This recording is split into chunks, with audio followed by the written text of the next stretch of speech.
This is Shivam Kumar Dubey and physics की wines में आपका बहुत बहुत स्वागत है। चलिए आज के लेक्चर में हम लोग कुछ क्वेश्चंस करते हैं जो बहुत बेसिक क्वेश्चंस होंगे एंड काफी कंसेप्चुअल क्वेश्चन होंगे। अभी तक हमने जो भी टॉपिक किया है उसको काफी अच्छे से कवर करने वाले हैं ये क्वेश्चंस। तो चलिए देर नहीं करते हुए शुरू करते हैं। पहला क्वेश्चन प्लीज रीड डाउन। सब लोग जल्दी से पढ़िए पहला क्वेश्चन, जल्दी जल्दी जल्दी। ओके क्या कह रहा है? Two identical conducting sphere, one having initial charge plus q and other is initially uncharged, are brought into contact. What is the new charge on each sphere? Okay, समझिएगा। इसको करने से पहले हम लोग एक छोटा सा नोट लिख लेते हैं विच इज वेरी इंपॉर्टेंट। भैया ये नोट कहता मतलब नोट ये है कि अगर कभी टू आइडेंटिकल चार्ज कंडक्टर, अगर आपने कभी टू आइडेंटिकल कंडक्टर को टच किया, टू आइडेंटिकल कंडक्टर को टच किया, तो जो फाइनल चार्ज होगा भैया, जो फाइनल चार्ज होगा वो क्या होगा बोलो? विल बी अरिथमेटिक मीन या फिर average of in total initial charge. बहुत इंपॉर्टेंट लाइन मैंने लिखी है। मैं बोला कि अगर कभी हमने किसी दो कंडक्टर को, मतलब जैसे मान लो ये पहला कंडक्टर है, इस पे चार्ज कोई Q1 है, दूसरा कंडक्टर है, इस पे कोई चार्ज Q2 है, एंड यदि हमने इन दोनों को कांटेक्ट में लाया और इक्विलिब्रियम अचीव होने के बाद यदि हमने इनको अलग अलग कर दिया, तो अगर पहले वाले पे चार्ज Q1 था, दूसरे वाले पे चार्ज Q2 था, तो टोटल इनिशियल चार्ज कितना था? Q1 प्लस Q2, एंड इसका एवरेज कितना आएगा? Q1 plus Q2 by 2। तो अलग करने के बाद इस पे कितना होगा? Q1 प्लस Q2 बाई 2, और इस पे कितना होगा? Q1 plus Q2 by 2। समझ में आ रहा? बिल्कुल यही बहुत इंपॉर्टेंट नोट है। तो अगर हमारे पास पहले कोई स्फीयर था जिसपे चार्ज Q1 था और दूसरा कोई स्फीयर था जिसपे चार्ज हमारा Q2 था, बाद में यदि हमने इसको टच किया और टच करने के बाद वापस से अगर हमने इसको अलग अलग कर दिया, तो इस पे जो चार्ज आएगा वो आएगा Q1 प्लस Q2 बाई 2, और इस पे भी चार्ज आएगा वो कितना आएगा? Q1 plus Q2 whole divide by 2। ऐसा क्यों हुआ है इसका रीजन मैं जरूर बताऊंगा आने वाले समय में। हम लोग पोटेंशियल में ये वोल्टेज में हम लोग ये वाला पढ़ने वाले हैं, या पोटेंशियल का जो टॉपिक आएगा हम लोग वहां पढ़ने वाले हैं। बट अभी के लिए इतना याद रखिए, क्योंकि हमने कंडक्शन वाला पार्ट पढ़ा है तो उसमें क्वेश्चन करना हमारे लिए बहुत इंपॉर्टेंट है। ठीक है, अब आइए इस क्वेश्चन को देखते हैं। अब ये क्वेश्चन में ज्यादा कुछ बचा नहीं है, question is a very easy. कि इन्होंने कहा है कि पहले एक स्फीयर लिया जिसपे चार्ज हमारा कितना है? Q, और जो दूसरा स्फीयर था वो अनचार्ज था, तो फाइनल चार्ज दोनों पे क्या होगा? तो यह बहुत इजी सवाल है। देखिए हमारे पास पहले एक स्फीयर था, इस पे चार्ज हमको Q दे दिया, और एक स्फीयर हमको और लिया जिसपे यहाँ पे हमारे पास चार्ज कुछ नहीं था। बाद में जब हमने इसको टच करा और टच करने के बाद जब हमने इसको अलग अलग कर दिया तो उस पर चार्ज पूछा है। तो बेटा इनिशियल चार्ज कितना है? Q plus zero. एवरेज कितना होगा? Q plus zero by 2। तो भैया एवरेज कितना आएगा? Q by 2। तो कहने का मतलब है इस पे फाइनल चार्ज कितना होगा? Q बाई 2, और इस पे भी फाइनल चार्ज कितना होगा? Q by 2। तो जो पहले पार्ट का आंसर है भैया, ईच स्फीयर पे कितना चार्ज आएगा? Q by 2। कोई डाउट नहीं।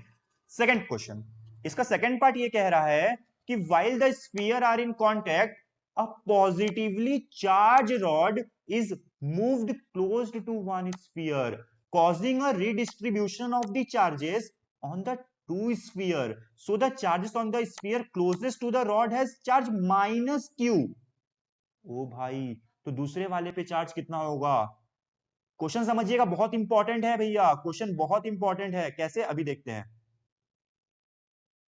देखिए यहां पे ये कहना है कि अगर हमारे पास इनिशियली, देखिए जब हमारे पास ये दोनों स्फीयर कांटेक्ट में थे, when our this both spheres are in contact, तो यहां पे हमने एक रॉड लाया जो कि एक पॉजिटिवली चार्ज रॉड था, और इस रॉड के वजह से जो स्फीयर इस रॉड के पास था उस पे जो नेट चार्ज आया वो माइनस क्यू का आ गया।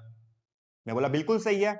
अब देखिए हम लोग एक टर्म पढ़े हैं कि चार्ज ऑलवेज रिमेन कंजर्व्ड, ये प्रॉपर्टी है चार्ज की। तो charge can neither be created nor be destroyed. इसका मतलब इनिशियली पूरे सिस्टम पे चार्ज कितना था? इनिशियली तो पूरे चार्ज सिस्टम पे चार्ज कितना था बोलो?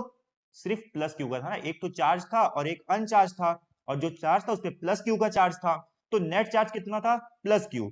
तो हमको पता है according to charge conservation rule Q initial is equal to Q final. तो क्यू इनिशियल कितना है बोलो, इस पूरे सिस्टम पे क्यू इनिशियल कितना है, क्यू ही था।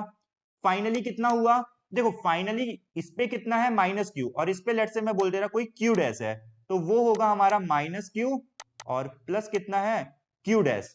तो भैया क्यू डैश की वैल्यू कितनी आएगी, Q plus Q that is 2q। तो क्यू डैश की वैल्यू कितनी आ गई, 2q। यस, कितना चार्ज है हमारे पास, 2q का चार्ज होगा सेकंड वाले स्फीयर पे। आंसर कहां से आया, by the law of conservation of charge. ठीक है, वेरी गुड। तो ये एक बहुत अच्छा क्वेश्चन था, काफी अच्छा क्वेश्चन था। तो आइए इसका आंसर हम लोग लिख देते हैं। आंसर इसका कितना आएगा, इसका आंसर आएगा 2q सेकंड वाले स्फीयर पे, जो स्फीयर रॉड से दूर होगा उस पे चार्ज प्लस 2q का आएगा। So we are moving towards our next question. पढ़िए, स्टार्ट करिए क्वेश्चन को पढ़ना। An electron and a proton initially separated by a distance d in air are released from rest simultaneously. The two particles are free to move when they collide. Are they? देखो हमारे पास दो particles थे, एक था electron और एक था proton. ठीक है, हमारे पास एक इलेक्ट्रॉन था एक प्रोटॉन था, मतलब मैं पॉजिटिव बनाया, प्रोटॉन एक पॉजिटिवली चार्ज पार्टिकल होता है, ये बता रहा है। एंड हमको ये पता है कि जो मास ऑफ प्रोटॉन है वो क्या है, बड़ा है मास ऑफ इलेक्ट्रॉन से।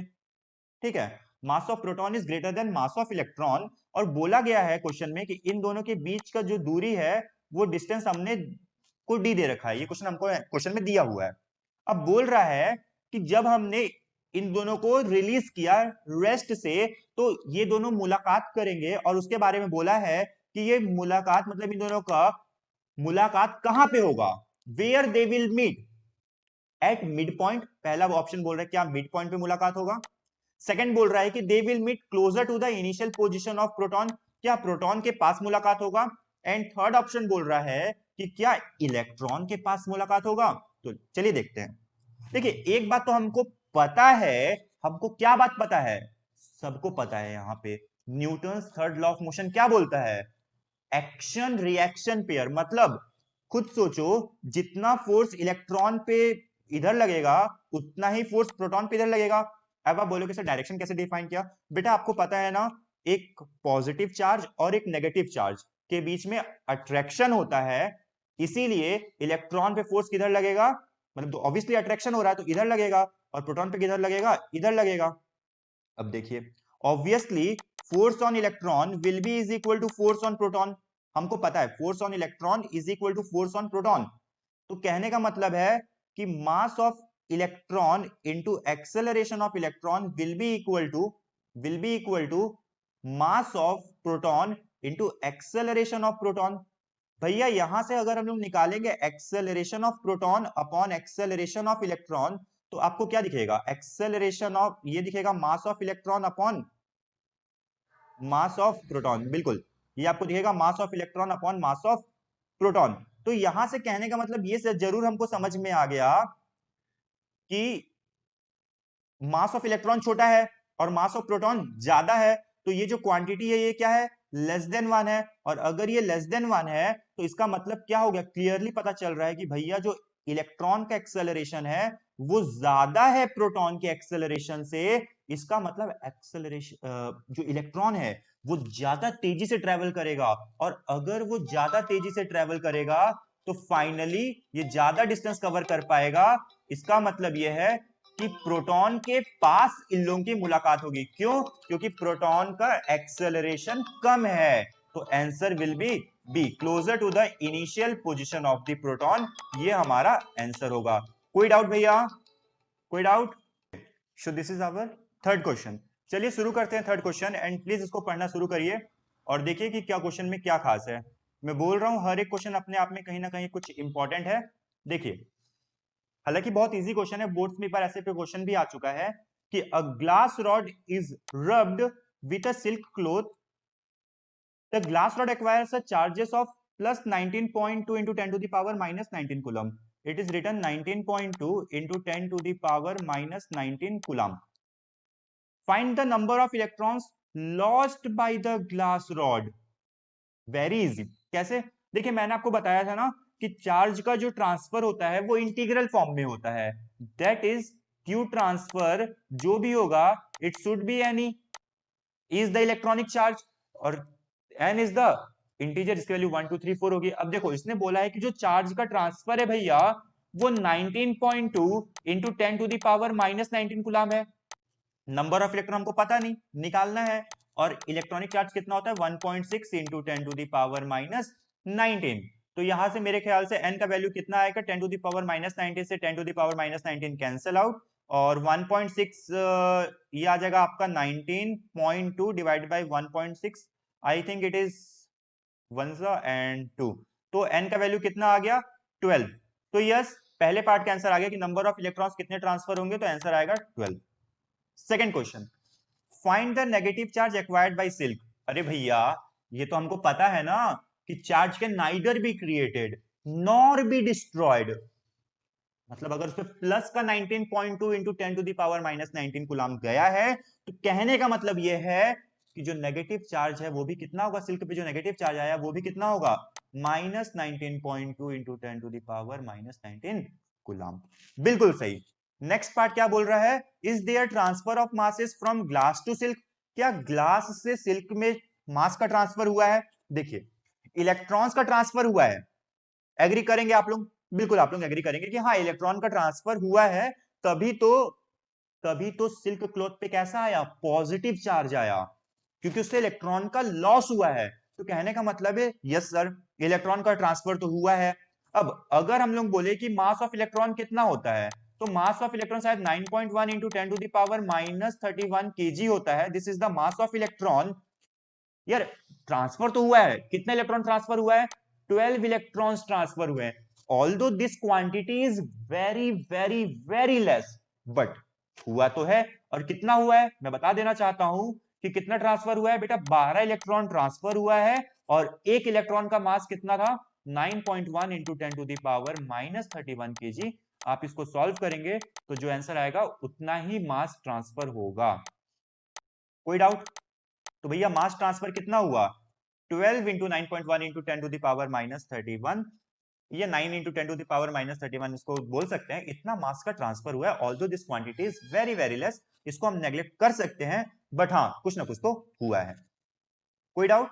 तो ये हमारा इस क्वेश्चन का सॉल्यूशन है. अच्छा क्वेश्चन है, ये भी एक काफी बेसिक क्वेश्चन है और ये सभी एग्जामिनेशन के पॉइंट ऑफ व्यू से इंपॉर्टेंट है, चाहे वो जेई मेंस हो या बोर्ड्स हो. बोर्ड्स के लिए उतना ज्यादा बोल सकते हैं kind of, but JEE Mains और नीट के लिए तो काफी ज्यादा इंपॉर्टेंट है एंड एडवांस के लिए एक बेसिक क्वेश्चन माना जा सकता है. ठीक है, तो ये हमारा सेकंड क्वेश्चन था. थर्ड क्वेश्चन तो ये हमने कर ही लिया. नाउ आवर नेक्स्ट क्वेश्चन, ये भी एक अच्छा सवाल है. वो जो प्रॉपर्टी मैंने बताया था ना, वो जो मैंने नोट लिखाया था आप लोगों को, ये उस नोट पे बेस्ड एक और क्वेश्चन है, बहुत इंपॉर्टेंट है. शुरू करते हैं. देखिए objects A B C are three identical insulated spherical conductor. Originally A and B have charges plus 3 microcoulomb and C has charge of minus 6 millicoulomb. millicoulomb है एक्चुअली, ये माइक्रो नहीं millicoulomb है. देखो हमारे पास तीन स्फीयर था, लेट्स से A, दूसरा sphere B, तीसरा स्फीयर हमारे पास C. पहले स्फीयर पे कितना चार्ज था, यहां क्वेश्चन में लिखा गया है इट इज प्लस 3 माइक्रोकुलाम. दूसरे पे बी पे भी कितना था प्लस 3 माइक्रोकुलाम एंड सी पे कितना था माइनस 6 माइक्रोकुलाम.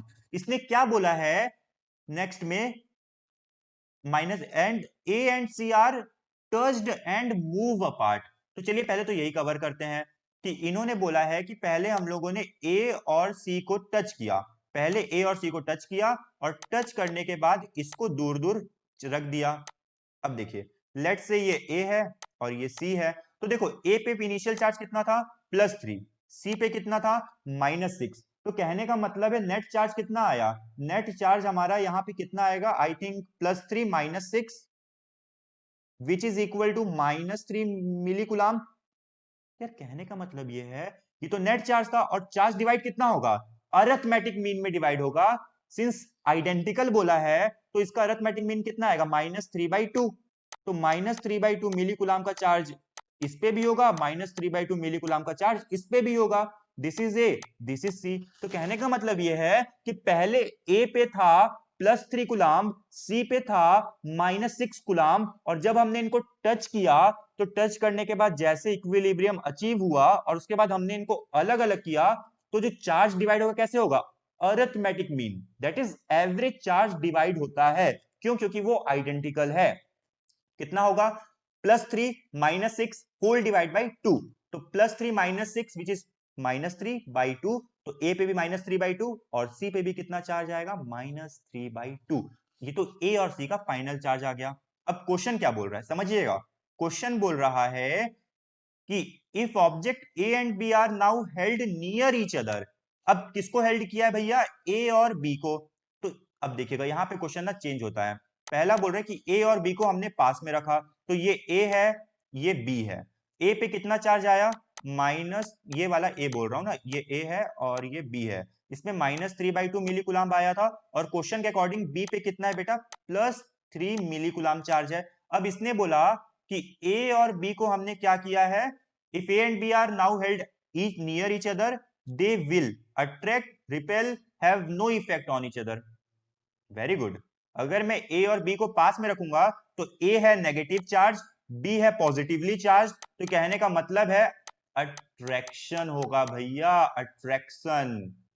किसका, ये दोनों ब्लॉक ने एक दूसरे को अट्रैक्ट करेंगे। क्यों? क्योंकि एक पॉजिटिवली चार्ज है एक नेगेटिवली चार्ज है, और आपको पता है ना अपोजिट नेचर एक दूसरे को अट्रैक्ट करते हैं। I was talking about charge, charge एक दूसरे को अट्रैक्ट करते हैं, एक अगर पॉजिटिवली चार्ज है एक नेगेटिवली चार्ज है, they will attract each other. And वहां पे यही हो रहा है।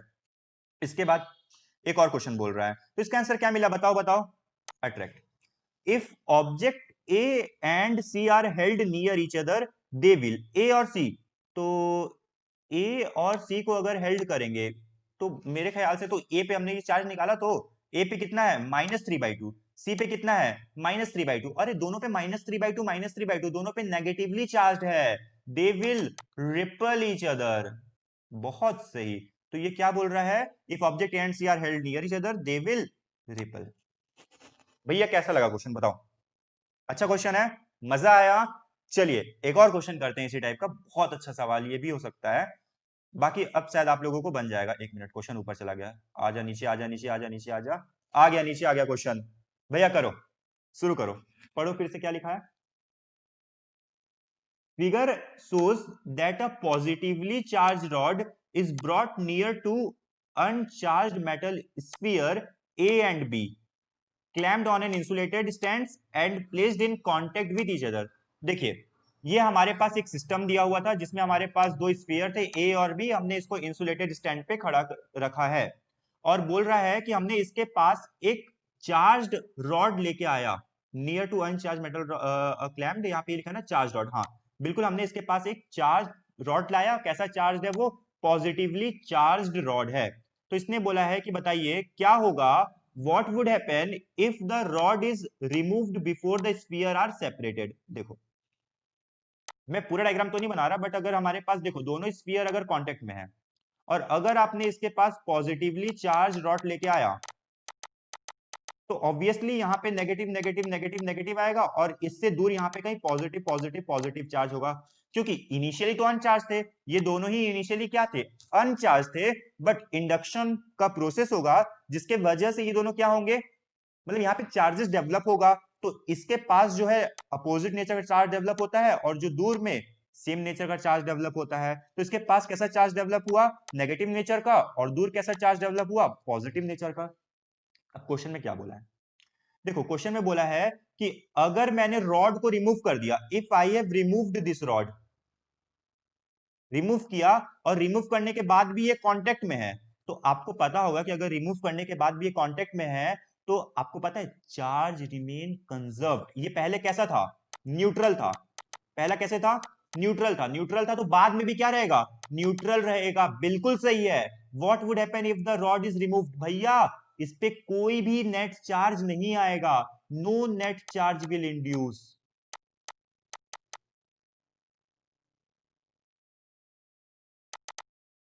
No net charge will remain लिखेंगे। ऐसा बोल सकते हैं कि इस पे कोई चार्ज नहीं बचेगा, नेगेटिव और पॉजिटिव वापस से कंबाइन होकर के न्यूट्रल सिस्टम बना देंगे अगर हमने इनको कांटेक्ट में ही रखा है।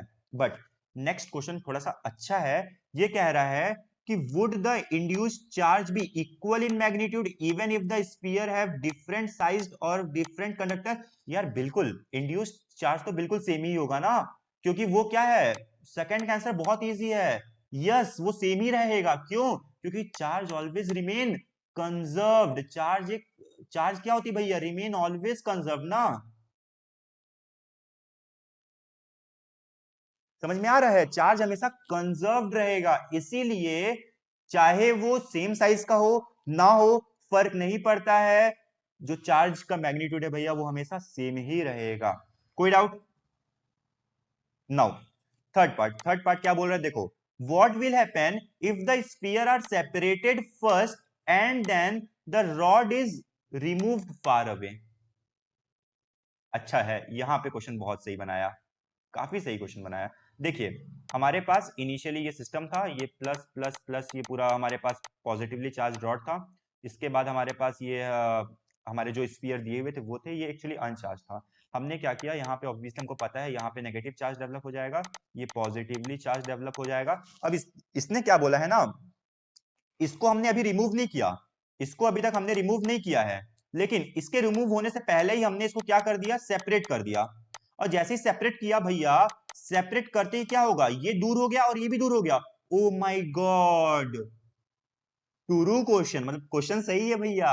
ये पॉजिटिव तो इसमें क्या हो जाएगा, ये पॉजिटिवली चार्ज हो जाएगा, और ये जब अब हटा देंगे रॉड को तो इस पे नेट नेगेटिवली चार्ज डेवलप हो जाएगा।